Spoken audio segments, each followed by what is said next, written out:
بعض المؤجرين مطلعين إشاعة، أو بعض محامين المؤجرين مطلعين إشاعة إن هم خدوا أحكام إخلاء للشقق المغلقة. يا جماعة بالنسبة للقانون 164 هذا القانون الممرر محدش بياخد بيه إخلاء للشقق المغلقة، لأن القانون طبقا لمادة الدستور 225 ما يقدرش يخرجك قبل مرور سنة من تاريخ القانون. يعني امتى؟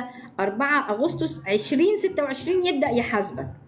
طيب اللي بيطلعوا إشاعات يا إما هي قضية إغلاق وترك بالقانون العادي، قانون 136 لسنة 81، اللي هو بقى إيه، بيثبت إن المستأجر بقى له 20 سنة قافل الشقة ويجيب بقى بيانات الكهرباء. قضية عادية جدا اللي هي بتقعد في المحاكم بال10 و15 سنة، فاتحكم له فيها النهارده، فهو يطلع يكذب ويقول لك ده طبقا لقانون 164 عشان الناس تبدا بقى تخاف وتترعب وتسيب بيتها وتسيب بيت. انبهكم للاشاعه لان هما بيدخلوا الحاجات في بعض. طرد للترك دي حاجه، قضيه في المحكمه العاديه حاجه وبتقعد في المحاكم بالسنين، وقضيه طبقا لقانون 164 اللي هو عند قاضي الامور الفوريه حاجه تانية، ومحدش خد حكم بالطرد طبقا لقانون 164. فأي كلام هتسمعوه في الخصوص ده إشاعات وكلام مش حقيقي.